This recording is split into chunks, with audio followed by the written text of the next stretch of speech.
All right, so I have my legal expert, Gavin Richard Esquire. Okay, so Gavin, listen, I hate to say it, but you told me so. Okay, Gavin told me because I was going in hard in the paint on Diddy because y'all know I'm like, I can't stand Diddy. He needs to go down. Uh-huh. They got him, and this and that and the third. And Gavin's like, no, listen, here's the deal. Okay, but Gavin, I got into a whole debate with you, almost an argument one day. Yeah. Okay, so You so had go ahead and tell people what you initially were saying. And you turned out uh-huh. to be absolutely right. How did Eddie Murphy say it as the old Jewish man in Coming to America? Uh-huh. Exactly. Uh-huh. Yeah, you had a whole panel. It was about 6 on 1 with me. I We didn't ganged up on him, yes. Yeah, it gained up on me because I believe, as an attorney, I believe in due process, and we all are presumed, regardless how big, even you can be the biggest scumbag in the world, you can be Hmm. bad. You're presumed innocent until proven guilty. We get things mixed up where we think with immorality and legality that they're Right. all one and the same, and they're not. There's a Mhm. special something different. You can be a very bad person, like let's just take for instance Bugsy Siegel. Bugsy Siegel was Mhm. a mobster. He was part of the group, the mafia group Murder Inc. with Lucky Luciano and Maya Lansky and so forth. And he actually had charges of well, I don't know if I can say, and I hate that we're censored and so forth, but he had homicide charges, let's just put it that way, and he beat those, but it was evident he was a gangster, and that's because they couldn't prove the case. Same thing with Al Capone. Al Capone was Right. a mobster, absolutely. He was a bad guy, but Al Capone never went to jail on homicide charges. Al Capone went to jail on income tax evasion. So Right. as Denzel said in Training Day, it's not what you know, it's what you can prove, and it's based off the evidence. And what we had here, ladies, and for the gentlemen that may be watching as well, because I'm on a panel with all these beautiful ladies here right now, is you had basically government overreach. They Right. overcharged something. They made a Freako a Rico, as Johnny Cochran would probably saying, if you can't charge him on the, if you can't convict on the Rico, you must acquit on the Rico. So Freako, yes, Absolutely. Rico, no. It's yeah. So it was just extreme to that point, and I knew it when I saw it. I've spoken with other attorneys. I've spoken with Judge Joe Brown, the Honorable Judge Joe Brown, who even he himself he saw it and Mhm. realized it was a stretch. I mean, how do we talk about baby oil? How many times can baby oil be mentioned in an indictment? How many of y'all have ever seen that before? It's never. Never. And Never. you got to keep Never. in mind. So let's look at this. When you say RICO, that's basically, you have a criminal enterprise that was Mhm. designed to go after the mafia in the 1960s and 70s and so forth. The movie Casino was at the end of the film. It was kind of like that with the Chicago outfit and so forth. And John, Mhm. that's who that was designed to go after. The John Gotti's, the Vito Genovese, and so forth. They were not able to even show, first off, if there was such a criminal enterprise with Sean Combs. All of his businesses were legitimate. And on top of Exactly. that, what monies, when you mention the trafficking charges, did he make any monies from doing any of this stuff? No. That's something I wanted to hear in evidence, and Right. none. Mm-mm. The Mann Act that he was convicted on those two charges, we remember that was designed to go after, that was created in 1910 after the congressman, I believe, out of Illinois, John David Mann. That was designed to go after uh, Jack Johnson, the first black Mhm. heavyweight champion. And it was applied, and the way it has been applied, if you look at it very carefully, had been towards people of color. That was Mark Mhm. Baracos even talked about that. And Mm-hmm. so Right. the only person I can think of, only white man I knew who got convicted of was Charlie Chaplin, but Charlie Chaplin got exiled. He had to go. That's right. And Uh, they went after him for his political views. right. Well, the man, F. J. Edgar Hoover. J. Mhm. Edgar Hoover had charges on. He had files, excuse me, secret files on different celebrities, and Charlie Chaplin was one of them. Now, Charlie Chaplin, Queen, you and I, we can talk. That's a different story. But Right. we look at him. I look at R. Kelly. I believe there are some other famous black men who've been charged under that. Chuck Berry. Chuck Berry. That's correct. So typically with a charge like that, and what Diddy might be, as far as is concerned, and Judge Joe pointed this out, Jack Johnson only did, I believe, he was sentenced for only a year under that Mann Act. He got more Hmm. time in Leavenworth because he actually escaped the country. So he had an escape charge that was added on top of that. But Right. certainly when I looked at this case, I did not, I certainly felt it was weak when I saw the jurors going back and hearing that the jurors were going back trying to look at Cassie's transcripts. And Hmm. she Hmm. was not charged with anything. And when you listen to what the witnesses said, like the guy, the Punisher, Hmm. also went on Pierce Morgan and talked. And even, and I hate to even mention this, Vlad, because Vlad was going in on Cassie. I don't know if you saw it. He was going Yes. back and forth with Tony Busby. And Vlad, you know how we have feelings on him, but Vlad went in on Cassie for it because wait a minute, you got immunity.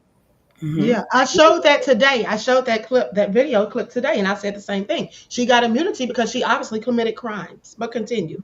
She got immunity for for that, but she was the one planning all of this. So how does she get here to stand as a victim? I'm not using Vlad as an, someone said, am I using Vlad as an expert? No, I'm not using Vlad as an expert.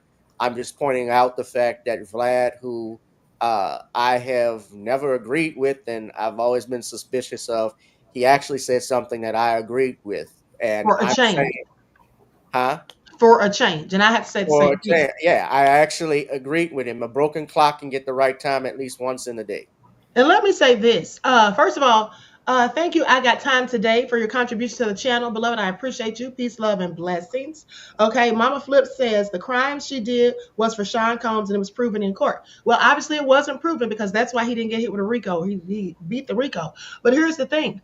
At the end of the day, Cassie is no angel. Cassie sat up there and threatened Jonathan Oddie to kill him and have Hmm. him chopped up into pieces. So she's Hmm. no innocent angel. And now she's being sued by one of the S workers. What's interesting to me, as I said on previous videos, is everybody wants to paint Cassie as this victim who should accept no accountability for her own actions that she chose to do. But many of these S workers, I won't say many, but I'll say at least two or three, that would be the Punisher, aka Sheree Hayes, and then you have the Flasher, and then you have Clayton Howard, also known as Dave, who was mentioned several times in court. Now, he has come out with a lawsuit against Cassie, and he's suing Cassie and Diddy, but he says that Cassie manipulated him and Diddy, which I said is interesting because Kids Cudi said the same thing. He said Cassie played him and Diddy.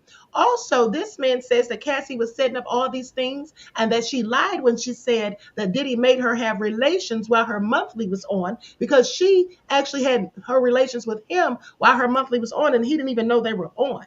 And when he found out and realized it, he got up and was cursing her out and going off, and Diddy paid him extra money for it or whatever. But he said that was all on Cassie. Now, I don't know if he's telling the truth or not, but at the end of the day, if he's claiming these things and he's saying that he was a victim, why isn't anyone showing him any empathy and sympathy? He said that they're victims shaming him. Okay, so men can't be victims too. I find it all interesting because people are just full of cap, as far as I'm concerned, and tend to have, in many cases, selective outrage. That's what I call it. Okay, Sure. why is he not a legitimate victim, just like Cassie at the end of the day? Another thing I want to point out is this.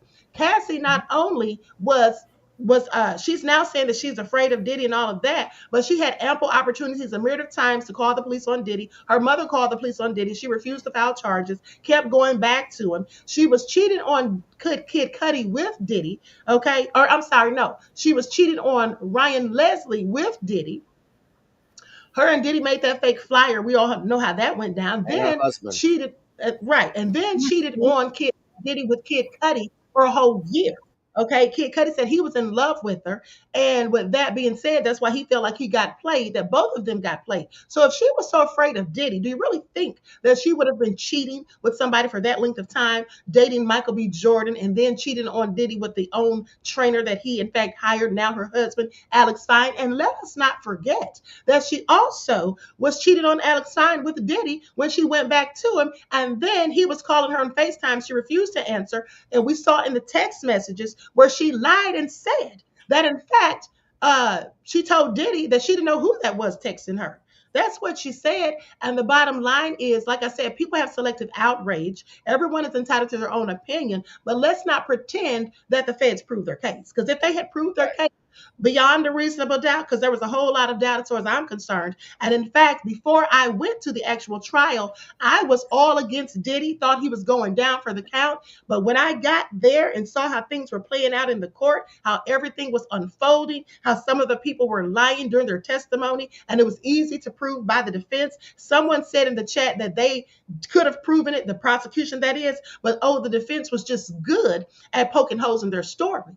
Well, what does that tell you? That tells you that obviously the defense was better at their job than the prosecution. And at the end of the day, all the defense had to do was create a reasonable doubt, which they did.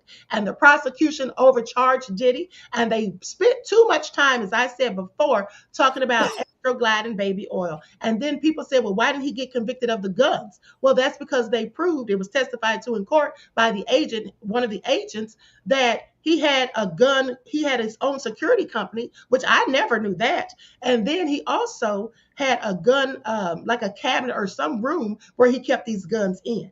Okay, and then let's not forget how they tried to act like he was such a drug dealer and that he was actually, distributing these things. But then Brendan Paul came up there and shocked everybody, I'm sure, or at least shocked me. I'll speak for myself when he got up there and his testimony clearly benefited the defense more than the prosecution. I'm still wondering why they called him. And one more thing, let me say before I turn it back over to you guys, is the fact that if they really wanted to prove a Rico, in my opinion, they should have first proven that the criminal enterprise existed. They did not prove that because here's why. Though some of his assistants were engaging in illegal activities, such as going and acquiring his illegal substances for him or picking them up or whatever, they didn't sit down and collectively come to an agreement, which would include mens rea, which means in legal terms means a guilty mind. So they didn't have any intentions of acting as a criminal enterprise. And that's what you have to have, Okay. mens rea. The second thing is his right hand woman, Christina Coram, aka KK.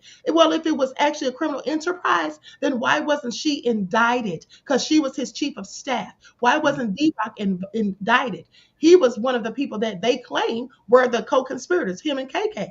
Not only did they not indict them, they didn't even call them to testify. So I find that interesting. So no, it absolutely was not a criminal enterprise. Okay, but who wants to go next?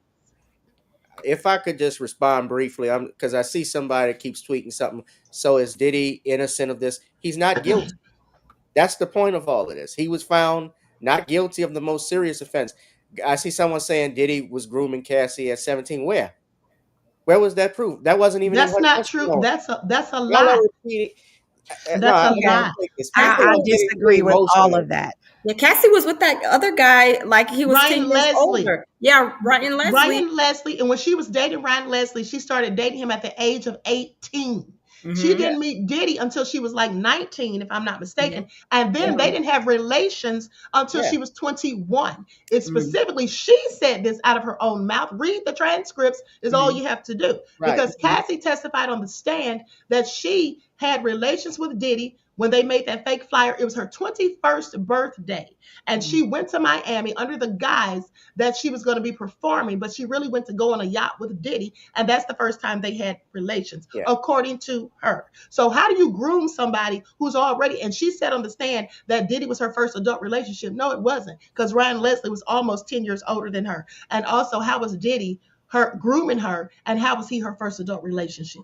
Okay, Because please she break it wasn't down. doing freak offs and doing all that other stuff that she was doing with him, with Ryan Leslie. Because she Mhm. also did testify to the fact that she did not know how to give oral relations and that he taught her how to do that. So I think that portion where people want to overlook grooming happens every day. It's just a matter of what the grooming is. When you get in a It absolutely relationship, does. when you get into a relationship with somebody, that whole phase of getting to know one another, how to love you, what makes you tick, all of that stuff, that could be looked at as grooming as well. But I do believe that there was an air of grooming that did happen, walking her into his world because he was doing this prior to Cassie, as per Mm-hmm. the testimony that we've had of from Capricorn Clark, where she set up hotel rooms for him and Kim with cameras and oil and lubricants. So this was definitely his niche. This was his thing that she was walked into. So that part I have to Now, I respectfully will agree with that, but that doesn't necessarily mean grooming. If you get with somebody and they're into threesomes, orgies, or whatever, and you start doing it, doesn't mean they groomed you into it. You could have already wanted to do those things, for all I know. But another thing is, I don't believe that Diddy taught her oral. She was dating Ryan Leslie, a whole grown man, almost 10 years her senior, and she didn't know anything about that. Yeah, I don't believe well, we that. don't know At the how end of the long she day, was dating him either. but she was dating him for 3 years. She said that on the stage. Okay. But the Mhm. bottom line is this: she definitely said it was 3 years because Well, Nicole Westmoreland I brought it still up. say it's grooming. I But well, still you could say it's say that, grooming. and it may have been, but I disagree. Well, And the bottom line is, I don't believe her when she said she didn't know how to do oral. Okay, that's what I don't believe at the end of the day. But go ahead. Not I got very time many today. females do know how to do that. Back in the day, that wasn't something we all were Back doing, in the and I day, think that we was in the all know that. 2000s. But That was in, and for her, she was young, so she may not have been. But either way, I disagree. I do feel like if they had gone at the Rico differently, that they mm-hmm, could have gotten him. If they would have gone after dealing in obscene matters, which is what I thought they were going to do, because they were talking about all of this freak off, freak off, freak off, freak right. off, showing these videos to the jurors and all of that. So if you were going to go for dealing in obscene matters, you would have gotten him for that. The thing with the firearms, there were firearms there with serial numbers scratched off. It doesn't matter Yeah. if you have a license or not. That's still illegal. Mm-hmm. They could have possibly tried for that. They could have also tried for blackmail with Cassie's mom because they had the wiretap. But at the end of the day, I Well, feel that like was also extortion, is what they said. yeah, but Mm-hmm. they could have gone for that, and instead of witness tampering, they could have done obstruction with justice. There's a lot of things that they could have done with this case that the prosecution did not. They fudged up the case. They fouled it up from the Mm-hmm. beginning. Not only right. Well, that, I've yeah, said But at the the their beginning, judge. witnesses, their I witnesses though, their witnesses didn't help them out either, which was can I another finish thing. my exactly. point Yeah, though? Because I mean, I let everybody cook. yeah. Can I? Finish. Yeah, Thank Go go ahead. you. ahead. The judge messed up by not sequestering the jury because I don't care. By human nature, we're all curious. I know they were watching that CNN, that alternate witness. When he got up there and he was talking, he kept saying, we thought, we said, we felt. Who is this we? Because y'all were not supposed to even be talking to about the case with each other. That was the judge's instructions to them when they got up and left every day. So they were definitely talking about it. I'm not faulting them because guess what? If we were on the jury, we would be sneaking and looking and talking to people too if we weren't sequestered by the judge as well. I do feel like they reached very far with the distribution. I don't feel like they should have even gone for that charge. But what I do also feel, and this has been my stance from the beginning, I feel like Diddy was innocent of this Rico that they charged him with, but he's still guilty of crimes. And he Yeah, still needs absolutely. some type of help because this man was 20 years, who knows how long before the 20 years that we've heard about in court. He was on very hard substances all the way up until they arrested him. So at the end of the day, I feel like there are other aspects to this. And I think when people hear people saying he's innocent, he's free, he's this, he's that, that's the part that kind of gets lost in the translation where people are looking like, well, how can you say that he's innocent after everything that we've saw, especially those of us that were in the courtroom, after we have that video embedded in our brain. That's how much we've watched it. We can all literally sit here with our eyes open and tell you frame for frame what that intercontinental video was. We Yeah. watched saw photographs and all of that stuff. Now, when it comes down to Cassie, I'm going to say this. I feel like Cassie had a stronger case. She did. I don't feel the same way when it comes down to Jane. I don't. I have a hard time with Jane because we know who Jane is. We know who Jane has been with. We know that Jane is an industry girl. We know that Jane was a little older, not to say that older women can't be bamboozled and hoodwinked because we certainly can at any age. Anybody can. Mm-hmm. But I Mm-hmm. feel like she was groomed into the industry a long time ago, and she knew what it was when she got with Diddy. She just didn't Mm-hmm. know how deep it was going to go. And she, like she said, opened that Pandora's box and ended up tumbling down Alice's rabbit hole and couldn't get out. And with these both of these girls, I say their responsibility, their accountability. The biggest one for me is you let this man have power over your finances, power Mm-hmm. over your life, over your Mm-hmm. home, your career. The career part, Cassie probably could not help, but you gave too much power. And then when you tried to take it back, it was too late. Once you show somebody how to treat you, that is how they treat you. To me, that does not make them any less of a victim. I wasn't there. I don't know what they went through personally. I know what they told us on the stand. I do know that mental coercion, mental abuse is real, mental manipulation is real. And to say Mm-hmm. that neither one of them went through any of that, for me, I can't say that. But what I can say is this was not the case that the government showed us. Even going back to opening statements, those predicate charges that they went after were not the charges they should have gone after. And no, I'm not a law student, but I very much did look up this and study this. So I kind of had an understanding of what it was that I was looking at. So, do I feel like the government really wanted Diddy? No, they didn't want him, because if they wanted him, they could have got him, and they could have gone back 30 years. Let's be real. We have a lot of information that's been out here for years. If they were going to go back 20, why not go back 30? You got the proof, right? All you got to do, the burden of proof was on them, but Well, it they didn't really prove didn't it. So, matter. It really didn't matter how far they went back if they were going to do the case the way they did it, because they still didn't prove their point. With that all being said, I will say this: whether or not Cassie was groomed is a matter of opinion, as far as I'm concerned. But mhm, what I will say is, both of the women who are victims of domestic violence and maybe some other things, at the end of the day, they both allowed themselves to be in those predicaments. They put themselves in there due to their own bad decisions, and it mhm, was all about the money for the most part, the lifestyle, and being with A-list celebrities, because Cassie even said, according to Capricorn Clark, I believe it was her who said and testified to, that when she told Cassie to leave Diddy, Cassie said, well, who am I going to date if I leave him? Jay-Z's already taken. So that shows right there that she wanted someone of money, status, and power. And that's likely why she stayed when she shouldn't have. She should have left, specifically if she never left before, after that beating at the Intercontinental Hotel. But Henny, to your point, when you say that he absolutely is guilty of some things, because we all saw the video, yes, we all did see the video, but unfortunately, they didn't charge him with that. And that's the point that everybody keeps bringing up. They Okay, can't charge him with that. people that say that, oh, he's guilty, well, he's not guilty of what they charged him with, and they did not charge him with the beating. And what the state did and what the government did, in my opinion, is they spent too much of their time showing us that video over and over and over. And for the mhm, loyal royals who've been following me before the trial even started, I believe that I told you all, and you all can vouch for me if I did. I told you all that they should not play that video too much. Okay, and I told you all of an example where that had been done in a previous trial. Okay, at the end of the day, that becomes oversaturated and then it loses its shock value. And that's likely what happened with the jurors when they saw it. But you see, the reason they showed it over and over is because the prosecution was hoping to have Diddy convicted based on that video alone. Everybody sees that he is a monster who beats women. They'll say, well, lock him up and throw away the key just for that. Doesn't matter if he did the other stuff. But unfortunately, this jury, by the judge's instructions and by their own common sense and by the letter of the law to a T. So that's what they did. And if the prosecution didn't present their case well enough, then that's on them.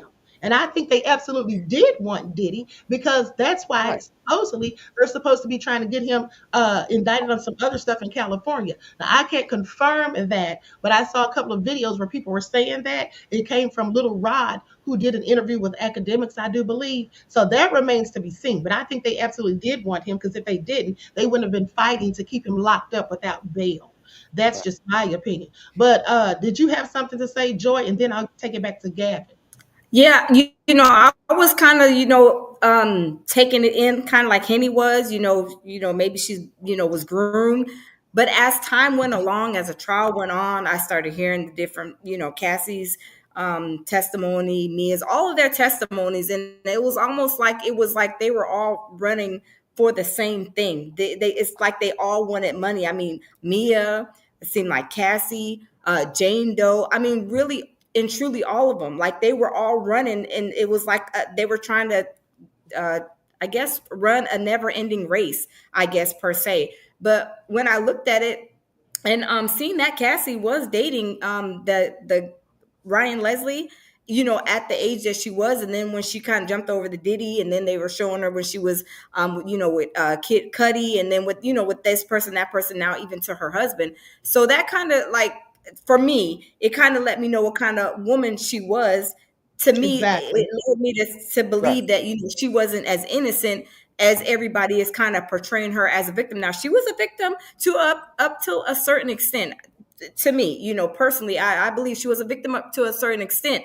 But also, when she left once or twice, I believe it's like, when you left once, if it was so bad, why did you go back up second or third, however many times she went back? So with all that being said, after the testimonies, and I felt like a lot of the witnesses, a lot of them were lying. I mean, blatantly lying. Like, Yes, uh, absolutely. Yeah. what's her name? Bungalow. What's her name? She was Brianna. Brianna definitely Bungalow. lying. She Yeah, was definitely lying. yes, and what's his name? Charlucci, Diddy's friend. I seen a video clip of him saying, he was pretty much saying the same thing. He was like, "Why don't you take a bucket? I think like a 5 gallon bucket and go hold it over a balcony of a hotel, like even on the second or third floor, whatever.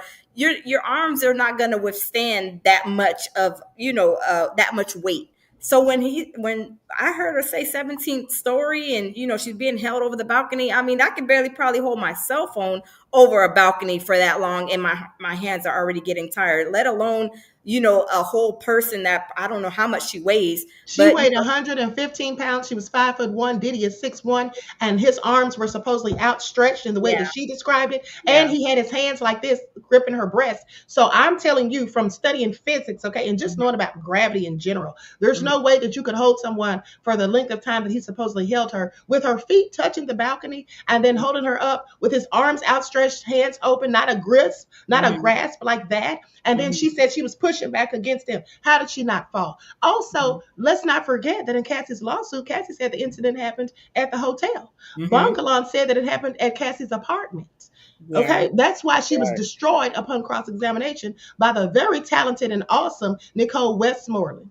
Right. Mhm, But there was also a text message from Cassie on the 30th that corroborated that she was. And if you look at that balcony, it is possible that she wasn't completely over the balcony, but he had her on that rail. And that's how she was able to push back. Yeah, she said Um, her feet were on I the rail. do She did say that. Right, her feet were over the rail. So she was probably not all the way over the rail. But I also do agree, by law, and I guess you can corroborate this, lapse of memory does not equal perjury on the stand. But What she I do gave a. believe happened, what I Go ahead. do believe happened, just my thoughts, because again, around that time, Brianna brought into play all of the substances that were in play at this particular point in time between her, Cassie, and Diddy.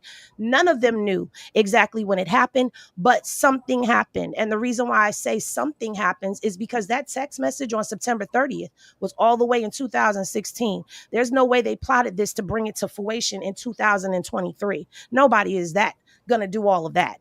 But something did happen.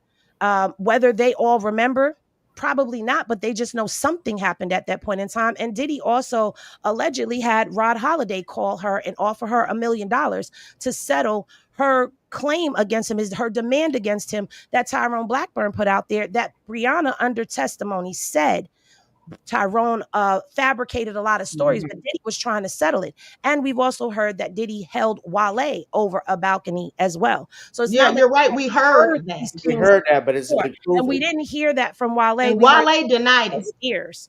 It's So, gospel. but at the end of the day, there is evidence that shows something happened with the balcony and Brianna. So I'm not Okay. going to sit here and overlook it. Yes, but here's the thing. When it went on cross examination and they gave the dates, she got caught up. She gave a Right. date of June 25th, 4th of 25th, I'm not mistaken.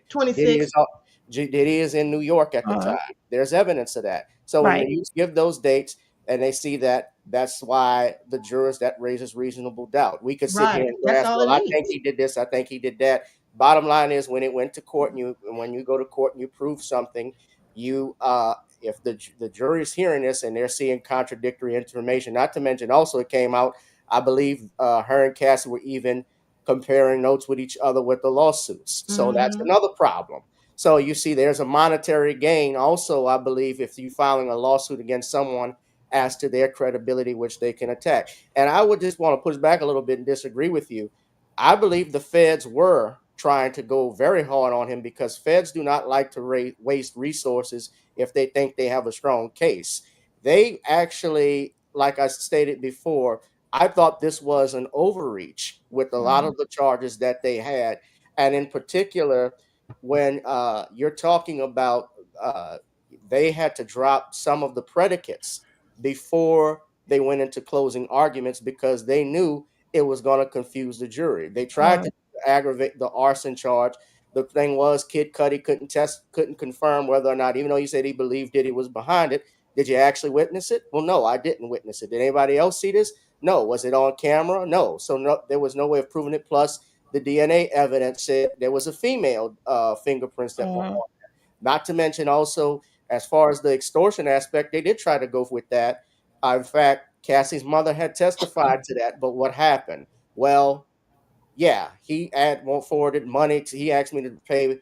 I believe it was. I can't remember the exact amount. Was it $20,000. $20,000? But then he wired the money back within just within that same time frame. So there's another issue with that. And plus, my understanding is with these record labels and what that was about too is he had advanced her monies, I believe, to complete music work, if I'm not mistaken. Now let's go back. Now here's another thing.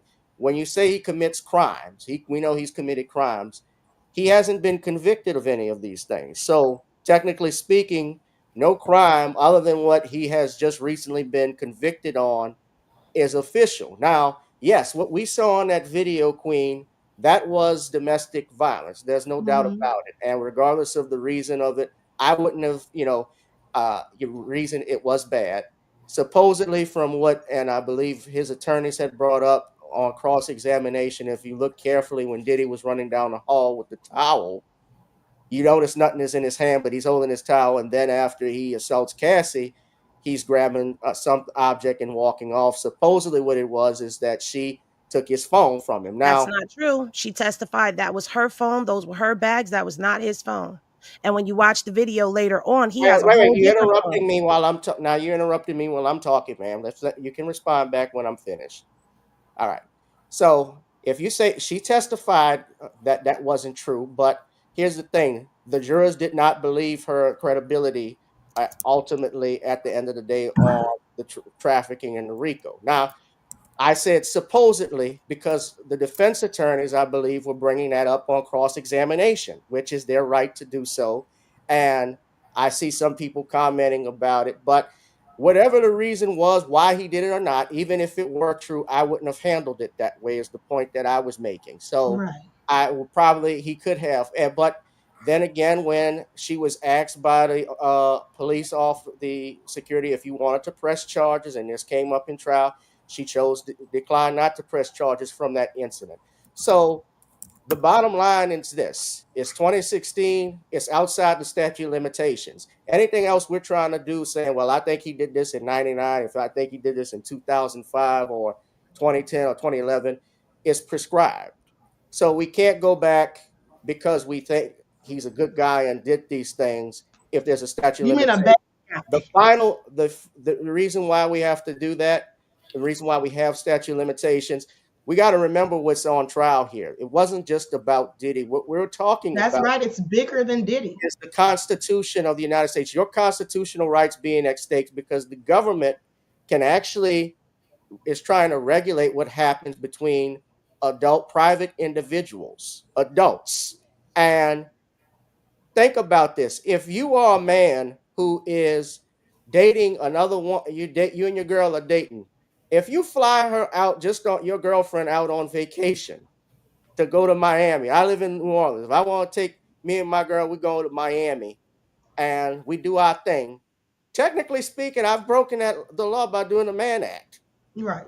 Yeah, That if was I'm my paying point. for all this, Mm-hmm. you're flying for all this. The reason why Diddy got convicted, he was the interstate commerce and so forth that was involved, and the and bringing the people out. But the bottom line is this: if he had done this now, if he did this in Nevada, he would have been good. Probably he wouldn't Mm-hmm. have been convicted of that. But the fact that we have a government that's regulating our private life, we have to be cautious of that, and we have to look carefully at what's going on. And Exactly. Because we got to next time take it could be somebody in emotions. your And I family. understand this is a serious thing. This is what I'll close out. A lot of people are upset and serious about it and take it, have emotions on it. You also got to take the emotions out of these discussions, because at the end of the day, we all got to go and work and pay our bills. Diddy and Cassie ain't gonna pay it for us. That's So true.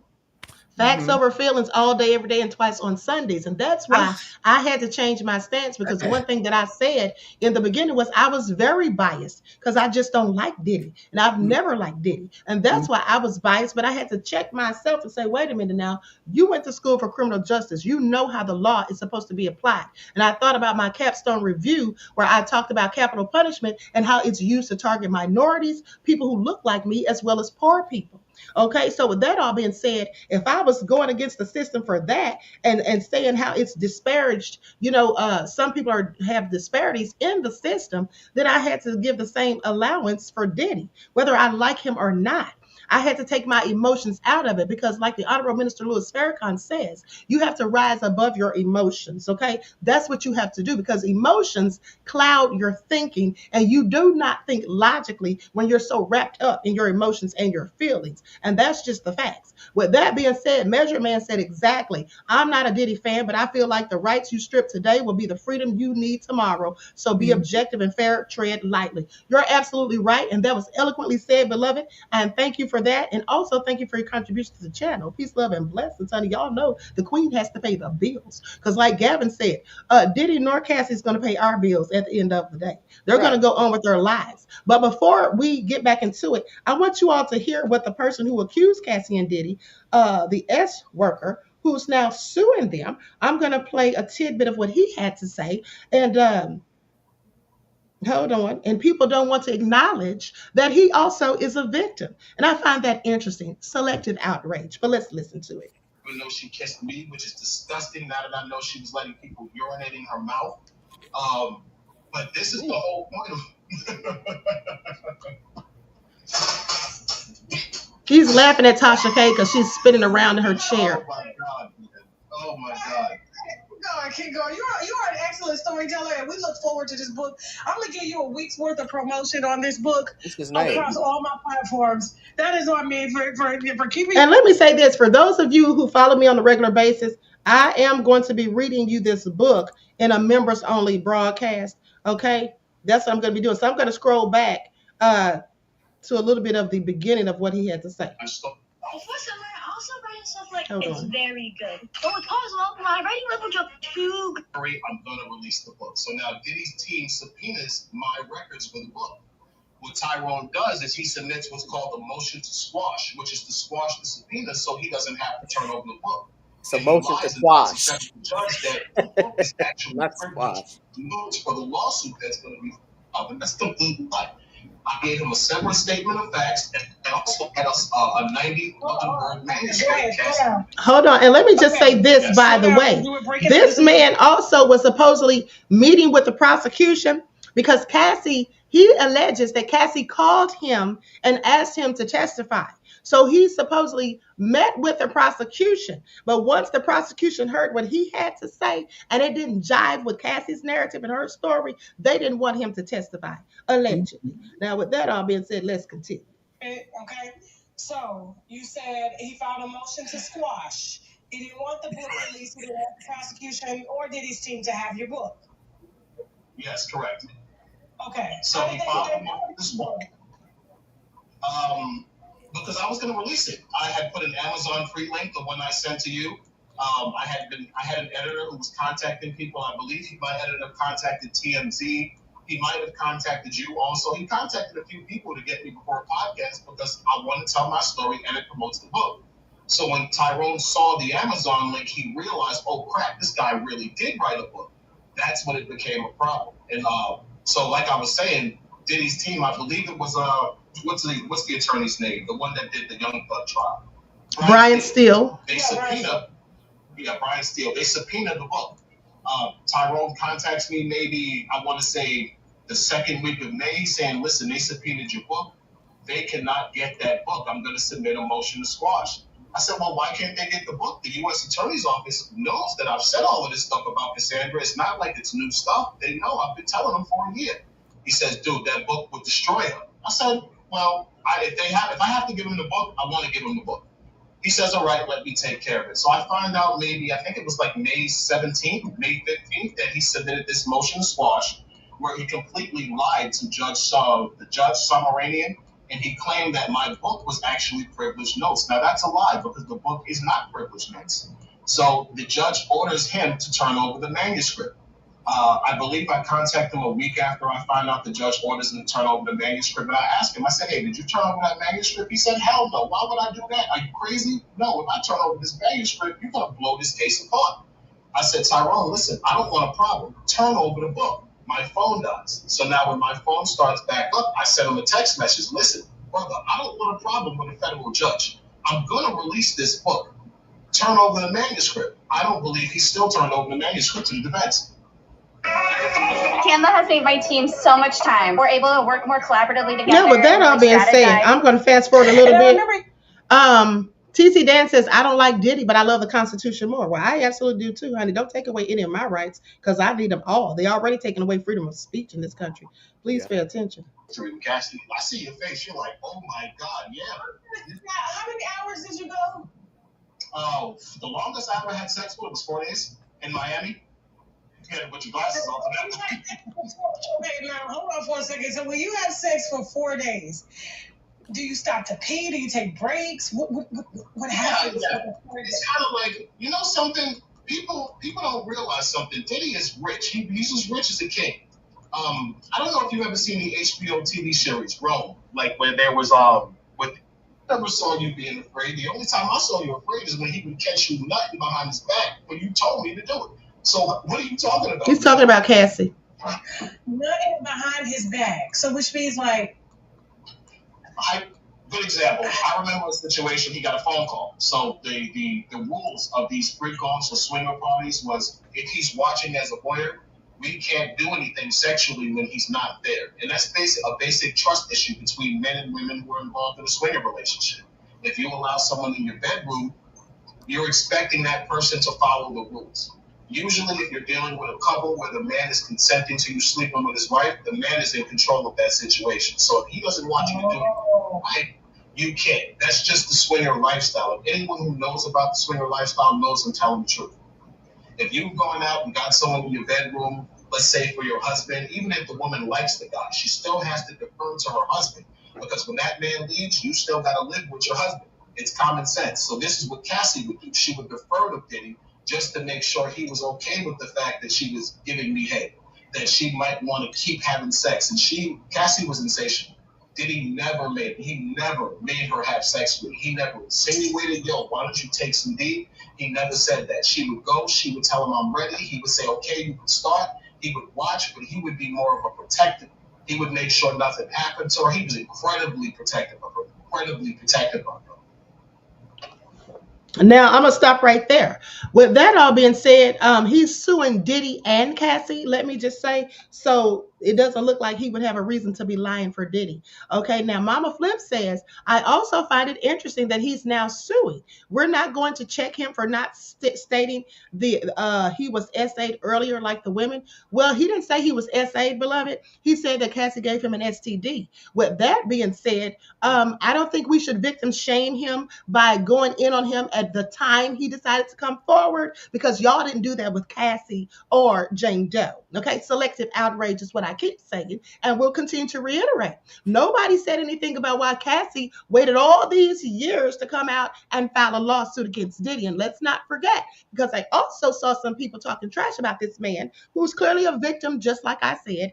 And in my opinion, at least, if Cassie's a victim, so is he. With that being said, people were going in and said, oh, he just wanted to write a book and get clout. Well, Cassie wanted to write a book too. Okay, that's how the lawsuit got started. She, in fact, argued, and her team was negotiating with Diddy's team, or as Diddy's team claims, extorting them for a period of 6 months, saying that if they did not give her $30 million, she was going to, in fact, write a tell-all book. Okay, so with that all being said, nobody seemed to have a problem with that. Okay, would you like to say something, Joy, and then we'll go back to Henny? Yeah, I was gonna say, did you guys hear that allegedly he had got her pregnant and Cassie aborted the baby as well? Okay, along with the STD that he said that Cassie gave him. Okay. Yes, absolutely. He said that she aborted the baby and then told him that she was sorry, that she wished she hadn't done it or whatever. You're talking about the worker, not Diddy. Talking about the worker, yes, not Diddy. Okay. So Henny, you have anything you want to go ahead and say, beloved? Oh, And then yeah, I do, because the selective outrage goes both ways. Because if Cassie and them are not victims, then neither is he. Because unlike nobody said them, Cassie wasn't a victim. He as was a victim. unlike them, he was being paid, hired for his service. He was hired help. They were And being paid too by this living a is what lavish his lifestyle. this is this is what his profession was. And I do Mm-hmm. find it quite odd that he releases a book right around the time of the verdict. The case is coming to an end. Now he's dropping his lawsuit. So yeah, if we're going to be suspicious and pick everything apart, then he goes underneath the scrutiny as well. Well, Now, absolutely. as far as his lawsuit goes and what he has actually said, he is going for X trafficking. He's going for civil remedies for human trafficking. He's going for what else is he going for? He's hitting them with human trafficking on 3 different levels. Mm-hmm. And he's also suing them for assaults, actual assault underneath the California statute.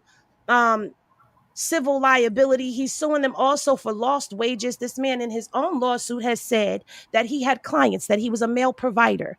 There were a lot of contradictions throughout that lawsuit, and I listened to it. My thing is, okay, if this is what he went through and he wants to go for it, fine. What I can say, salute and tip my hat to, is you going after both of them and not just one of them. But the Right. selective As he outrage is should, if that's the case. definitely on both ends of the scale, because I'm looking at comments on other places in social media where I'm seeing people wanting to step up and stand up, but you the same people that was in the comment sections that was tearing down other allegations that was going on. So my thing is, victims are victims, and those who are not victims are not victims. And I feel like, in all honesty, everybody in this situation, if you want my honest opinion, all of them were brought into this for one man's fantasy. And as far as talking about being in people's bedrooms, I'm not hiring an escort or a S worker to come into my bedroom and sleep with me and my man. And my man is not hiring a male one to come in and sleep with me. That is prostitution, and that is illegal. So when you're talking about doing things like that, then yeah, there's a difference. It's not just a matter of man and woman in the bedroom. You're talking about bringing in somebody who you're paying to actually bed down your partner. That is illegal. So yes, I get it, because I was saying the same thing. Well, are they going to start policing our bedrooms? No, the thing is, there was an illegal act happening in that bedroom. It was Well, let me say this, beloved. it was a whole overreach. Hold on, Gavin. That wasn't an overreach, because prostitution is illegal in every state except for Nevada. It is. Well, let me say this. It is the whole trial. Hold on, Gavin. Hold on. I wasn't finished. Not only that, Finish. the reason I say that they dropped the ball with that dealing in obscene matters is that if you put those freak off tapes and what we've heard about against the Miller test, they're going to pass the Miller test, which means they're going to be obscene. Those things were grotesque. I'm not in here letting no man pee in my mouth. Okay, I'm not having that going on. So I'm not having obscene things happen in the bedroom either that are going to be too shocking. Now, if it's me and my man and we're doing those things, then yes, the government has no business to be in my bedroom. But when I bring criminal acts into my bedroom, that makes it different. And that's just my stance on it. Well, you're absolutely right. And no one, hold on. You're absolutely right. I don't think anyone suggested that what Diddy was doing in the bedroom wasn't illegal because he got convicted of it. The Mann Act. He was hiring prostitutes, male escorts, or whatever. But what I was talking about, I'll speak for myself because I know some other people were saying the same thing. But what I was talking about was the fact that, as far as Gavin saying, bringing police in your bedroom, he gave an example. Okay, so I think you may have taken it out of context or misunderstood what he was saying. But he said that's just like if he has a girlfriend and he flies her to a different state for relations with her, that can be considered as trafficking or a violation of the Mann Act. Okay, that shouldn't be illegal because that's your woman. But that's the same thing they arrested Jack Johnson for. These women, when they first came up with this law, just to get Jack Johnson. So the law itself, the Mann Act, is rooted in racism.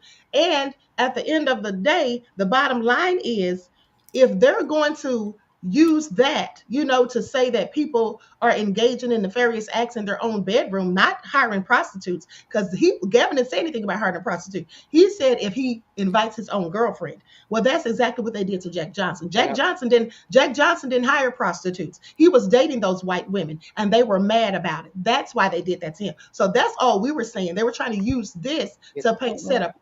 happened. And then you can charge somebody with ass trafficking, and then now you next thing you know, you're hit with a RICO just because you had your own girlfriend come out and travel to see you or whatever. Okay, go ahead, Gavin, because I see Okay. you're so What I'm anxious. saying is this. So I want no.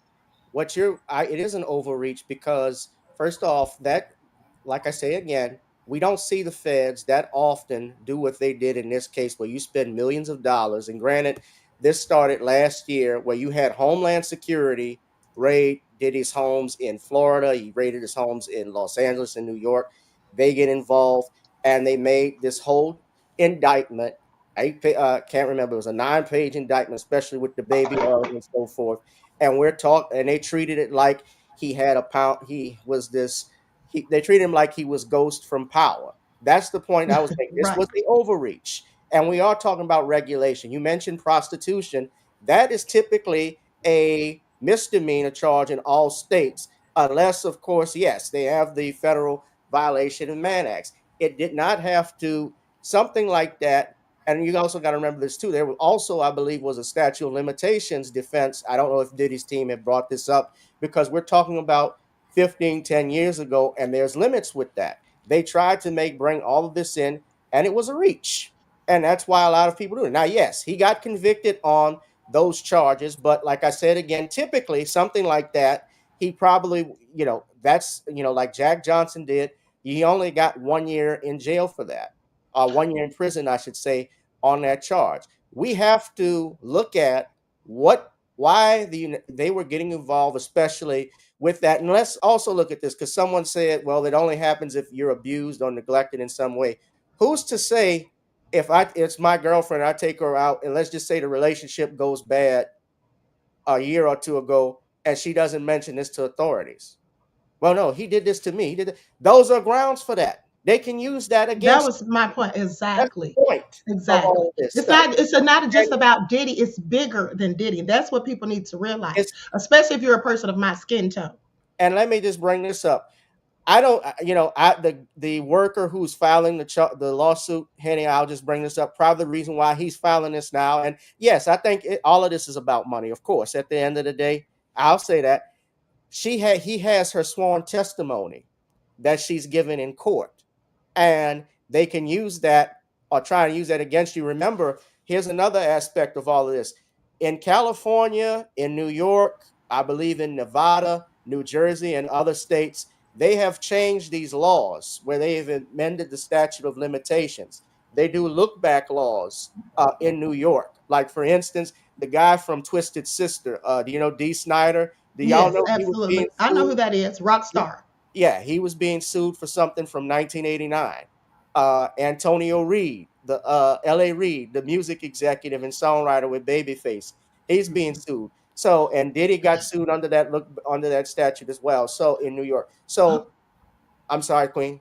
Go ahead. I have a question for you when you finish. So that is part of probably the reason. Now I don't know, and I haven't read his lawsuit. I don't know where he filed it at, but that might be the reason why he's filing it now, because now that the lawsuit is over, they can use that against you. Because all you have to do too, if you get convicted also in criminal court, and you want to sue somebody, you know what you can do. If a person gets a conviction, you go to the clerk of court and just get a certified copy of the minutes, and you can attach it to your petition.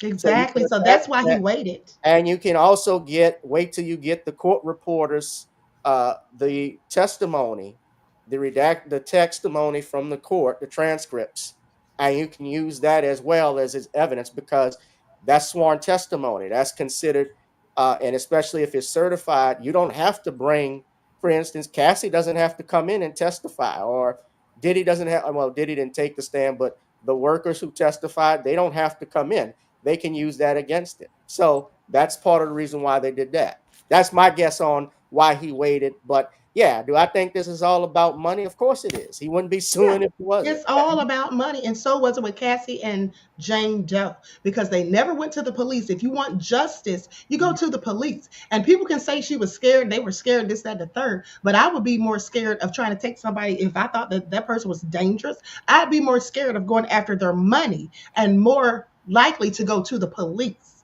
Okay, now, Gavin, here's the question I have for you, beloved. Let's talk about former Governor Elliot Spitzer, okay, who in New York was caught up in the Emperor's Room. Wasn't that the name of that little prostitution ring they had, the Emperor's Club? Remember that?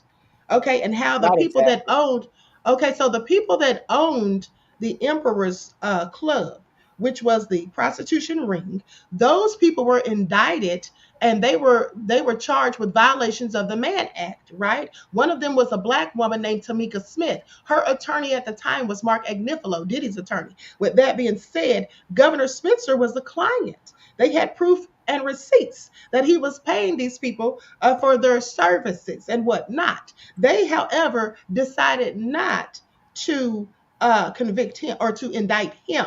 Don't Mm. you find that interesting? And what are your thoughts on that?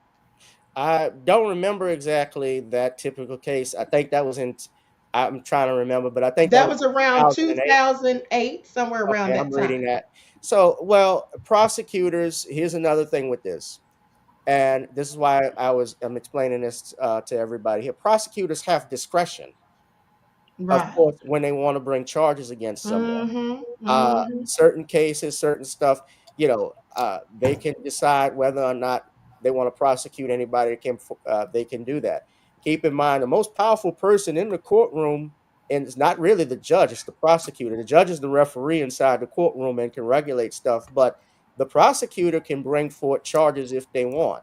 And probably with this particular case with Spitzer, I'm not quite sure exactly what the deal was, but maybe because he had ties with certain people. Right, because he was Uh, the governor. he was the governor He of ended up New York. stepping down Even after. even the former governor Cuomo was accused of doing some stuff during Me Too, but he wasn't charged with anything. Uh, Right. you know, they typically they don't. And New York is a very democratic city. Let's just put it like that. And I Mm-hmm. think they're very protective of a lot of their leaders. Cuomo even had a scandal with the COVID-19 thing where people there was a nursing home incidents. I'll just put it that way Right. with it. But yeah, so they can be very protective of their people. I So think that's what I'm saying. But justice is supposed to be blind yeah, because the main people being hit with the Mann Act charges are people of my skin tone. right. But That's my point.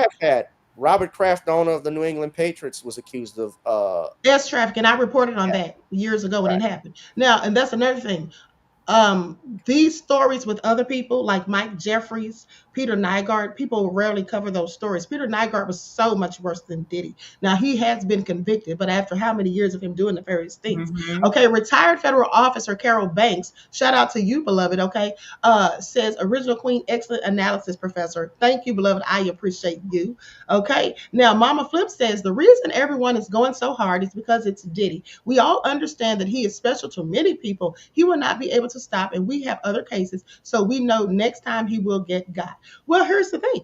I'm not going hard for Diddy, but what I am going hard for is justice. I don't give a damn about Diddy. I've said it a myriad of times. I don't like Diddy till this day. But the bottom line is, like I said, if they can indict Diddy on something and then prove that he did it, okay, then more power to them. But in this case, they did not prove their case. And I'm always going to be for justice because Sure. if they can get away with doing that to Diddy, just Mm-hmm. like they did that whole thing with Bill Cosby. Bill Cosby should Oh man. never have been indicted because of what the previous prosecutors said. But they went ahead and Mm-hmm. indicted him and convicted him and put him in prison. And then when he Mm-hmm. was let go, people tried to lie and say, oh, it was just a technicality. No, it wasn't a technicality. They had no business putting that man in jail or even putting him on trial in the first place. But this is what they do.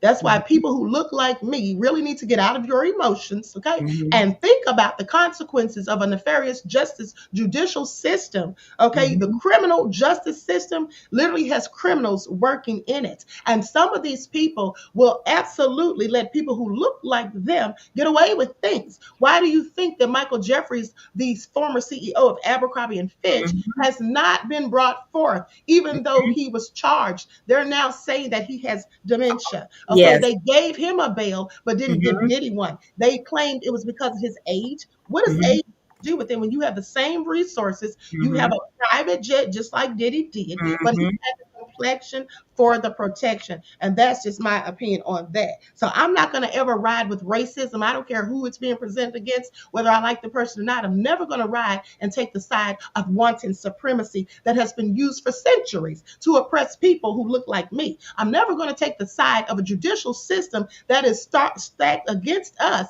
And when I see racism being played out into the courtroom, or racial bias, shall I say, I'm never going to take the side of that. And that's exactly what I saw when I went down to the courthouse. Okay. When I got there week 3, the end of the day, I didn't see that before, because you don't get to grasp the whole context or the full context and concept of what's going on when you're just getting updates from YouTube or from the inner city press and things like that. But when you're sitting right there and you Nancy see how things Grace. are playing out, Nancy Grace with her no good stuff, you better watch out before she gets a lawsuit That's for having a liar who lies come on there and spread lies about me and other people. Okay, now with that all being said, Queen. Henny, Can I say something on Nancy Grace sure, real go quick? ahead. Just as Judge Joe Brown would say, she's nothing but a sleaze bag, con artist.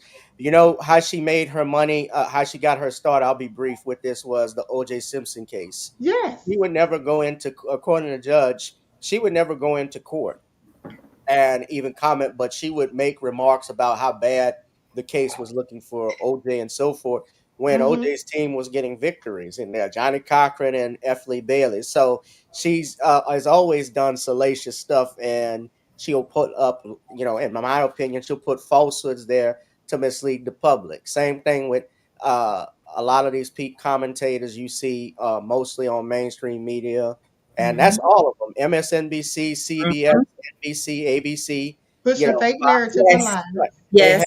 they have an agenda. It's because television programming is run by corporations. They're Facts. trying to sell Okay. ads. Now Yeah. let me say one more thing to Mama Flip. I absolutely agree with you saying that you say he won't be able to stop and next time he'll get got. Well, if he isn't able to stop, then the next time he should absolutely get got, because he should have learned a lesson from this. I would hope that he would. And also let me say this, Gavin, which I thought was unfair, that they didn't allow in certain evidence. Okay, they didn't want them to talk about Cassie's STDs. Now we know why, because this man had a lawsuit coming, okay, and he was just waiting for this to be over with. Okay, they said that the defense, the prosecution said that they asked the judge to not allow the defense to speak on Cassie's STDs. Now we see why. And then they also said there could be no pictures or any information brought in about Kim Porter, because they didn't want any sympathy for Diddy or his children. That if he was facing a life sentence, that basically they may not have a mother or father available to them.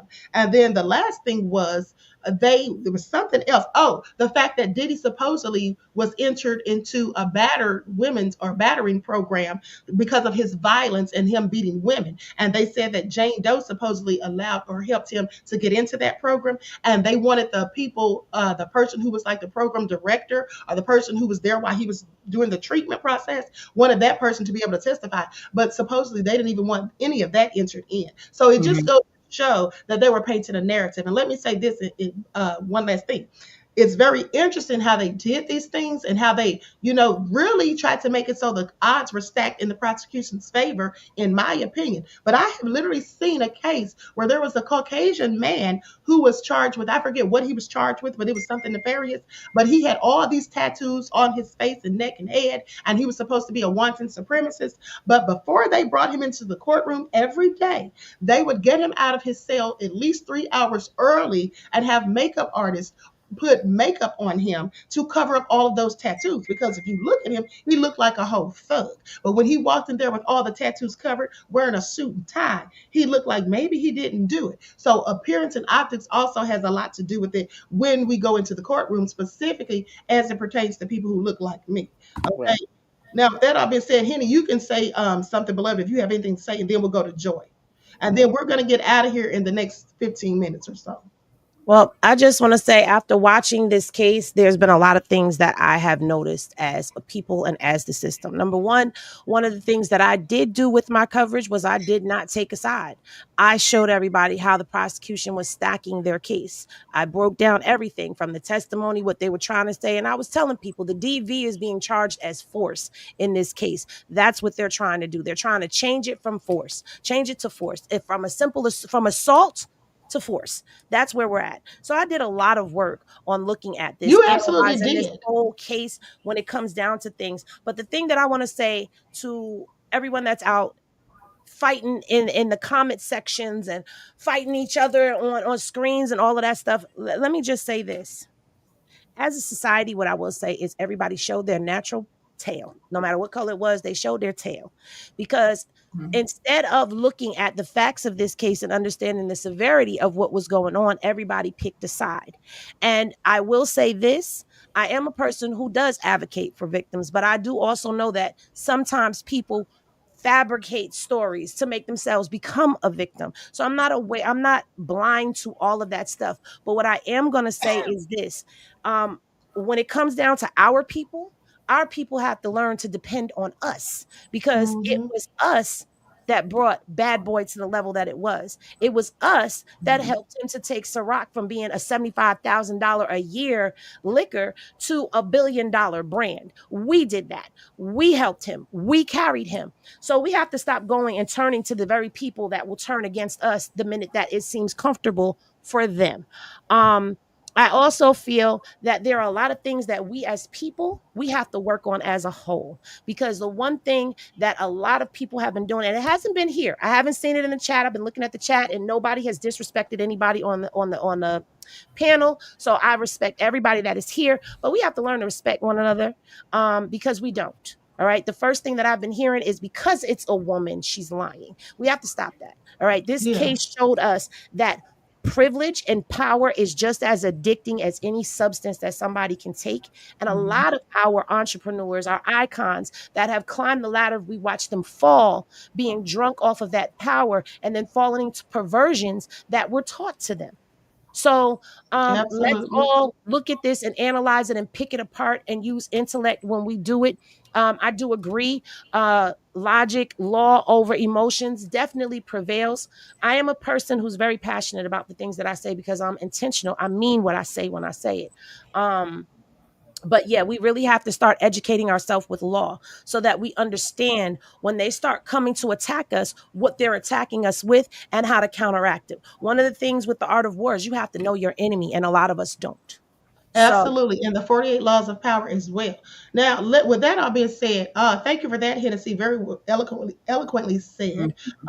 Mama Flip says, I find it interesting that because I stand strong with survivors, that I do not know what I'm talking about. Beloved, no one said on this panel, at least, no one on the panel said that you didn't know what you're talking about. Okay, no one said that at all. At the end of the day, everyone's entitled to their opinion. And on this channel, we welcome contrary views and opinions. There's never an issue with that on my platform, as long as everything is done respectfully without calling people nasty names or going in on people like that. Okay, so with that all being said, absolutely, you have every right to feel how you feel, and other people have the right to disagree. But no one said you don't know what you're talking about. Okay, now, with that being said, Joy, would you like to say anything before we get ready to close out? Yes, I'm glad everything pretty much is over, of course, as a lot of people Me? probably are. But at the same time, I was thinking one way at the beginning of the trial. I was, going hard, saying Diddy is a monster, he's nasty, demonic, this, that, and the third. Of course, like a lot of people, he's not a pleasant person. And everybody knows that. But at the same time, as time went along, I started hearing testimony. I wasn't there for, nothing but like 3 days. Well, actually 2 days of actual testimony. But as time came on, went along, it was just getting a little bit different and weird. Cause like, we were talking about, the mainstream media was talking about these tapes, talking about this, talking about that. So we're expecting, the minors, where's these tapes at? Where's this at? Where's that at? And then it, to me, just turned into a whole different type of case. So at the end of the day, I had to sit back and just think about what was really going on and seeing what I see for what it's really worth. So at the end of the day, it's just, I'm glad I'm glad it's over. Right. Okay, I am too. Okay, D Major said, why that lady in the upper right hand corner got an attitude. I don't think she has an attitude, I beloved. I think don't. she just may be passionate about what she thinks. And I wouldn't say she had an attitude. Okay, so Mama Flip says it's interesting, a strong advocate who marched with BLM fought against GV, or did you mean DV, I think, and have a black celebrity son can be easily fooled in thinking Diddy is a poor, innocent black male. Nobody said he was innocent. Nobody said that. We're saying that he was found not guilty of the charges. So, yeah, he is innocent to that degree of the racketeering and the S trafficking. Now, the domestic violence, we all know he's guilty of that. We saw it. He himself admitted it when he gave that apology. He wouldn't have apologized had he not been guilty of it. He would not have gone to a battering women's program if he did not feel that he was battering women. So nobody is saying that. I don't want people to get it misconstrued, and I don't want narratives to be painted just because we all may have some disagreements. At the end of the day, the bottom line is this. Now, Henny said some people took sides, and many people did take sides. I never sided with Diddy,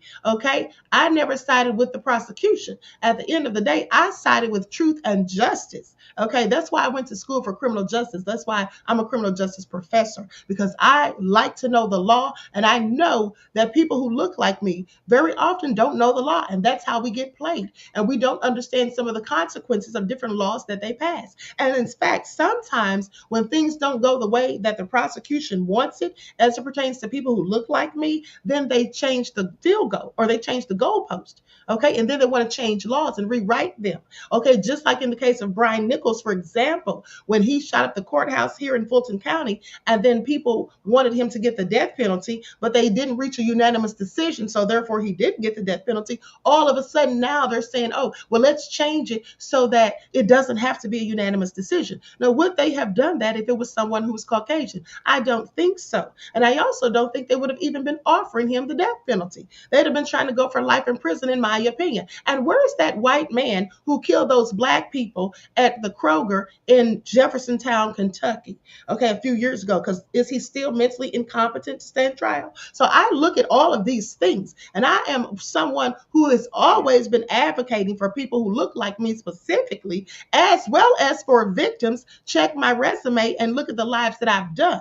My best friend is a victim of S assault. I myself am a victim of S assault. And I've told you all, Lawyer Royals, you know that I have told you all the story about that. With that all being said, I'm always for victims, but at the end of the day, I'm not going to sit here and act like Cassie or Jane Doe are the equivalent of a Centoya Brown who was actually trafficked and then had to spend time in prison for murking the person who trafficked her. That's what I'm not going to do. Okay, people need to be held accountable for their actions. And at the end of the day, it looks like a whole lot of people don't want to hold either of those women accountable for the roles that they, in fact, played in it. You could have left at any time. It was about the money, is why they stayed, the power, the prestige, the lavish lifestyles, being next and having a closeness to A-list celebrities. That's why Cassie said, oh, who am I going to date? Because Jay-Z's already taken. Okay, at the end of the day, that's why Jane Doe said, well, how much is my body worth? Okay, so when I hear things like that, at the end of the day, I don't have the same amount of empathy and sympathy for you as I would for a Centoya Brown or any other young woman who was actually trafficked by force and clearly victimized without ever having any say so in it or ever giving anyone the permission to do so, no matter the reason. That's what I'm not going to do. And that's my stance on that. I'm not saying that I never said that Cassie and Jane were not victims. But what I did say is that they should be held accountable for the roles that they in fact played. Because at any time they could have done something different, going to the police. But instead, Cassie filed a civil lawsuit, and that is her prerogative to do so. Okay. What is so you Gavin, guys? do you Oh, go ahead? I'm sorry. I was wondering, what is you guys' take? Because one of the workers came, and put the lawsuit on Cassie and Diddy. Do you guys think that some of the other ones are gonna come out and put lawsuits on Cassie or Diddy too? Because only, I think, what, 2 or 3 of them testified, I believe, if I'm not It was mistaken. Daniel. It was Daniel Phillips testified, and Hmm. then it was Sheree Hayes, aka the Punisher. Those two testified. So you're saying, do you think the other ones will come out with Probably. lawsuits? Yeah, yeah. Do They you just think they may. will? And here's Yeah. the thing, they just may. Now, this guy Clayton Howard, known as Dave, he was mentioned a myriad of times during the trial. So I think that he may be able to prove his civil allegations. I don't know. I haven't read the actual lawsuit. That's why Henny said that he also accused him of assault. See, I didn't know all of that. I just went by some of the things he said in that interview, but I didn't read his lawsuit as of yet. But I will read it.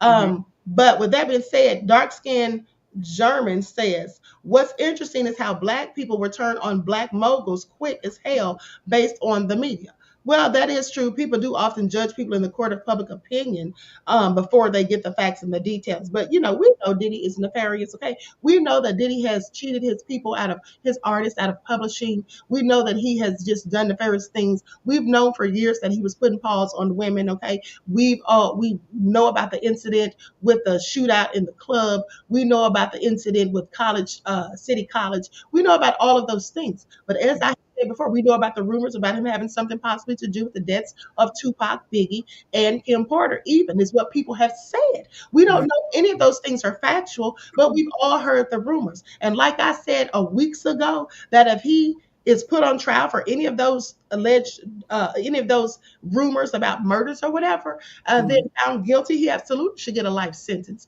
But for this case that the prosecution presented it, and in the way they presented it, I absolutely do not think that he deserved a life sentence. And we should judge people based on the facts, the proof, and the evidence, not our feelings or rumors, or because that's hearsay, which is not even admitted, or which is not even admissible in the court of law. Okay, so dark skinned German, thank you for your contribution to the channel and for your insight into the topic, beloved. Peace, love, and blessings to you.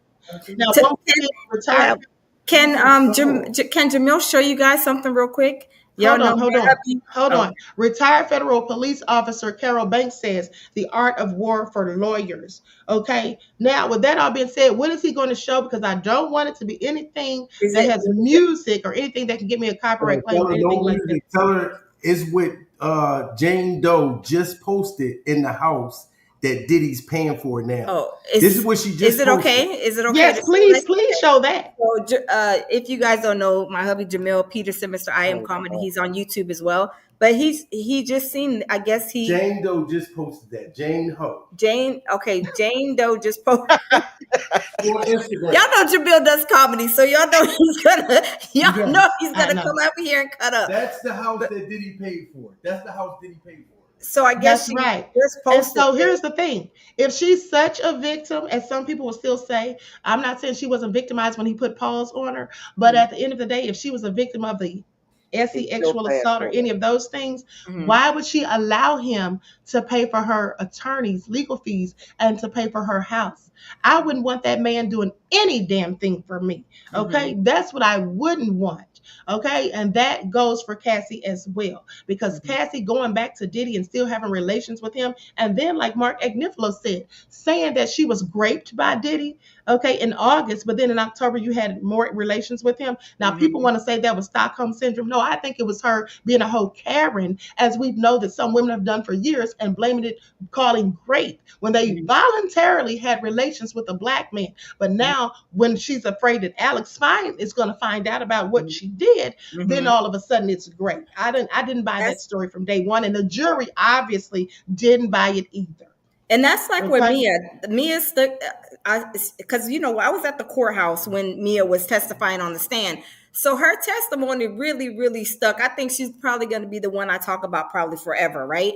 But when she was talking and she was saying some of the things, like, I can't say when a person is going to report this or report that, but it was very, very, like, kind of, had me thinking that if somebody grapes you, why would you be continuing the messaging? Why would you be making them a scrapbook?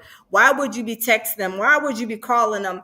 And then even a year or however long after, you are no longer working with Diddy. So I feel like with Mia, it's like, she was saying that Diddy graped her. And I was like listening to her testimony, and I said, really, it seems like, I'm not going to victim shame because, she's probably has some type of trauma from something, right? However, I feel like she was a side chick to Diddy and Cassie, because when Diddy got her phone, she didn't want whatever was in the phone to go to Cassie, because Diddy said he was gonna, send, Cassie this whatever information. I feel like it was something probably He rectal was of going to that. tell Cassie that him and her were having relations. And Yes, she said that Diddy raped her too. And I yes, don't believe that, because at the end of the day, why didn't you report it? Okay. yes, And also, if he raped you, why would he be threatening to tell Cassie what y'all did? Okay. exactly, That was my exactly. So question as well. yeah, and I feel like she was throwing the grape card in there when it was convenient for her. That's just my opinion and listening to Typical her. Karen behavior, and Cassie Yes, engaged in it too. yes, Okay, Mama Flip says the reason Diddy got away with these crimes is because he is a rich billionaire. If he was a regular guy, he would have been charged by. Uh, Well, with that being said, that may be true. But I'll tell you this, beloved, if he were a regular guy, he wouldn't have been in this situation to begin with. Because Cassie nor Jane Doe that not money. even giving him the time of day. hmm, yeah, Okay. They were with Diddy because Diddy had bank. Again, let me reiterate that Cassie said, who am I going to date? Jay-Z's already taken. That lets you know that she wanted someone with money. Okay. And then when she got with Alex Fine, who had no money, that's when she decided to sue Diddy, in my opinion, because they were living with her family, them and their children, living in Connecticut with her family in October of 2023. And conveniently, she filed a lawsuit against Diddy in November after she couldn't get him to go ahead and settle for, or give her the $30 million before she was going to write that book. Okay, and let's not forget how she was trying to go on tour, but she canceled that tour when she got the $20 million from Diddy. And now she's getting $10 million from the hotel as well. So with that all being said, I'm just looking at the facts and of everything, and basically that's how I came to my conclusion at the end of the day, that yes, Cassie and Jane Doe were victims, and they were victims of violence, not of S trafficking, in my opinion. And like I said, the jury clearly didn't think that either. Right. Okay, so I'm going to close out. Gavin, do you have any closing Yes. words before we roll Yes, I out? do have some closing words. I want to thank you and the lovely ladies Joy and Henny on the panel for a great discussion, a spirited discussion. It's always a pleasure to be here with you and comment. I want to say something, and Queen. I also, when you mentioned Bill Cosby, I wrote a book, The Commonwealth of Pennsylvania versus William H. Cosby, which is the same. It's almost similar to what we're seeing with Diddy, but we're seeing also with other black men, Smokey Robinson. Um, you've had Smokey Robinson, you have Cuba Gooding Jr., you had even Jay-Z with this with stuff that they've been accused of some sorts, and it's almost sort of the similar playbook that goes on. But there also has to be accountability on both sides. Some of these women, a lot of them were groupies. If you're familiar with the term sex, drugs, and rock and roll, that was stuff that's going on from the 60s and 50s, where women would sleep around with men, powerful men, famous men, to either advance their lifestyle, or their careers in some way, shape, or form. So I talked about, and I'm going to try immorality versus legality, and the two different things. And I heard people say, "Well, Diddy is this bad guy," and like I said, I think he's a scumbag. But let's look at this, for instance. I have had, as a defense attorney, now maybe you may think I'm a little biased, but I'm following the Constitution, which states due process. And yes, I do see things as a defense attorney on Right. something. So I'm cautious because that's what our law says. Everybody's presumed innocent. But I have represented rapists. I've represented people who've acted in attempted homicides. I've represented burglars, robbers, and so forth. And and drug dealers. And I had represented one drug dealer, and I'm going to give this example for everybody. And Queen, I told you this story, who was accused Mm-hmm. of putting hands on the mother of his two daughters.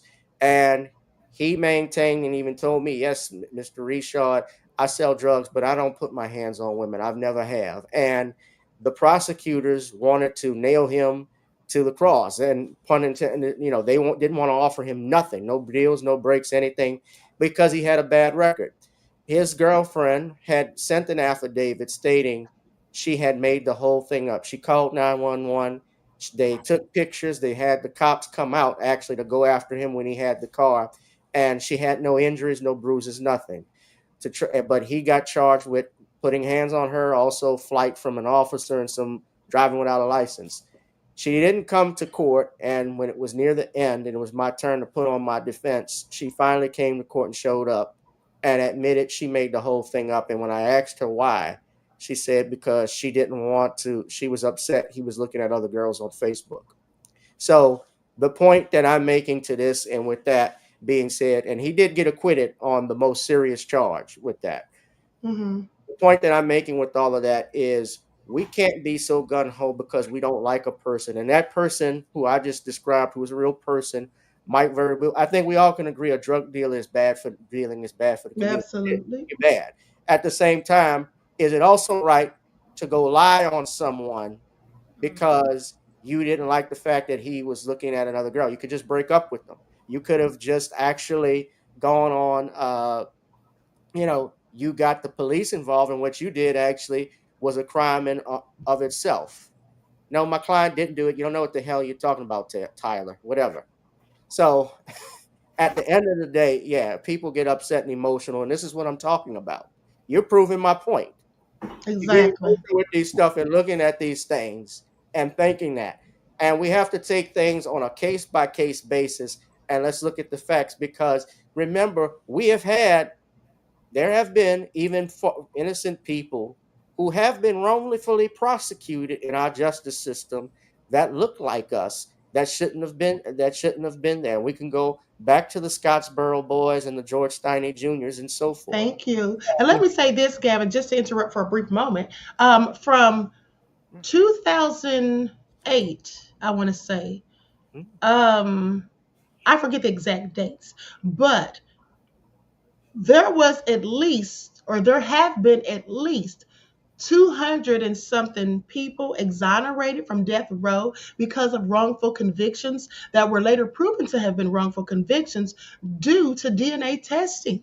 So the bottom line is you cannot ever just assume something because of what is being presented by the media, specifically, who is a whole propagandist machine, or without knowing all of the facts.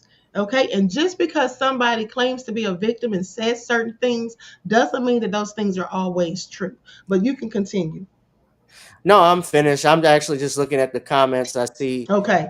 some Well, people let me read two more comments. Marie James says if they also got an STD, they just might. Look at Jonathan Oddie. Exactly, because Jonathan Oddie sued Diddy over an STD. Okay. And somebody said Diddy's a scumbag. Well, of course he's a scumbag. I mean, anybody that beats a woman like that the way he did is absolutely a scumbag. And again, this was not about Diddy for me. This was about justice. Okay. Mama Flip says there were many testimony that she tried to leave and he used his staff members to bring her back. The reason she got away when she did is because he wanted Gina more than Cassie. The reason she got away when she did is because she decided to leave because she was upset that Diddy didn't choose her as number one. She said that herself. And also, after the fact, she went to Kim Porter's funeral, if you all remember, and she said that Diddy called Kim Porter his soulmate. And she said she asked him, well, what were the 11 years we had? Now, if this man has traumatized you, beaten you, and made you do all these freak offs and all these things you didn't want to do, trafficked you, and you fear for your life and all of these things, and held you when you didn't want to stay, at the end of the day, why do you give a darn about going to see how his well-being is at someone's funeral? And furthermore, why do you care? Okay, because clearly you'd moved on by this time and had Alex Fine. So why do you care if he says that the mother of his children was his soulmate? And let's also talk about not Gina, but Jane Doe. Jane Doe also was upset about the other women that Diddy was seeing. Okay, she talked about she didn't say Young Miami's name, but she talked about someone going to the Chanel store and all of that, which we know that was Young Miami because there's a whole video about it. So the bottom line is, just like Gavin said that his client, the girlfriend, claimed that she was lying on him and that she did it because he was looking at other women. That's the same reason they were both mad, Cassie and Jane Doe. They said it themselves that he was dating other women, and they had a problem with that. Now, I'm not saying they didn't have a problem with other things that he did, but that was the main problem that they had, is the other women. Okay. And I just find that all interesting. So with that all being said, I'm going to conclude the broadcast. I want to thank everybody for their insight into the topic. And whether we agree or disagree, everyone was respectful. And so thank you all Hold for on, tuning Queen. in.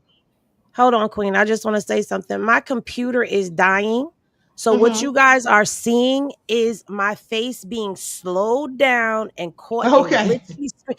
So I do not listen, everybody is entitled to their own opinion, and that's how I feel about it. I don't judge anybody. Me and Queen had a very passionate conversation in the cafeteria, okay, and that didn't stop anything. At the end of the day, I love Queen, okay. I listen. The first day I saw her, she was walking, and her face looked like how I was feeling after coming out of court, because we were in a whole. We got spun that day in court. So at the end of the day, I don't have anything against Gavin or Lounge that's down there in the corner, or any of y'all that are in the comments. Because let me tell you something. When I shut this computer off, my life continues on the opposite side of the screen. Now, if you have my number and can reach out to me, then that means I've invited you into my life. And I don't just invite people into my life. I'm very picky about who's around me. But I don't have an attitude. As you see right now, I'm talking and it's catching my face, and I'm very animated when I talk. I'm from New York. I'm passionate when I talk about things, okay? And then I got my kids coming in and out the room. So they're interrupting and things like that are going on. But trust me, I don't have an attitude, honey. And I see y'all over there like, oh, she got a bad attitude. No, you see, I'm being caught up in frames and glitches. But I do want to say thank you very much for having me up on this panel. It was wonderful to be up here. And I appreciate you. Absolutely. I appreciate you, beloved. Okay. And I love you too. Okay. Now, with that being said, Gary the Snail, I think that says he's not a hero. Absolutely, he isn't, honey. No one on here said he was. Okay. Spirit of Justice says conspiracy theories are dangerous. I absolutely agree. And then Ninja Please says, not Ninja Please, I love it, says Diddy is a horrible person, but a mob boss. None of us ever thought that. I absolutely agree with that as well. Okay, so listen, this has been a very shall I say, I don't want to say entertaining, but this has been a very insightful broadcast and panel. And you know, when we have panel discussions, Gavin can tell you, we're not always going to agree. I have literally gone in, and I love Gavin dearly. That is my ace. Okay. But I have literally gone in on Gavin several times on lives because we disagree. He doesn't pay me any attention. He just states the facts and keeps it pushing. Okay. Because he knows I'm very opinionated and can be very opinionated. And as I said at the beginning with this whole thing with Diddy, I was very biased. But I had to realize you can't be in your feelings. You got to look at the facts. And that's just what I would implore us all to do. Okay, Mama Flip, I think you're magnificent. I met you briefly, okay, while we were there. And at the end of the day, listen, I don't think that you don't know what you're talking about. I absolutely think that you do. But we just disagreed on certain things. Okay, now Jamil says, great show, Queen, Cassie, and Jane Ho was no victims. They was the freak off smoke. You know, my baby Jamil is a mess, y'all. If y'all don't know, did I say Jamal or Jamil? Husband, yes. You know Jamil be cutting up. Y'all know Jamil be cutting up. Come on, you are saying Jamil, you are so nefarious. Okay, thank you for your insight to the topic, beloved. I thank you for your contribution to the channel. Okay, so thank everybody who participated and listened. I'll be reaching out to you guys again for another panel discussion about other things. Okay, so this isn't the last time; it was just the first of many. Okay, Gavin knows how I do. So anyway, with that all being said, I want to thank everyone for tuning in. Okay, remember, beloveds, each one teach one. That's how we grow and thrive. Do something productive, constructive, but never destructive. And always remember, beloveds, to keep the Most High first in your lives. Peace. Peace. Bye-bye. Good night. Good night.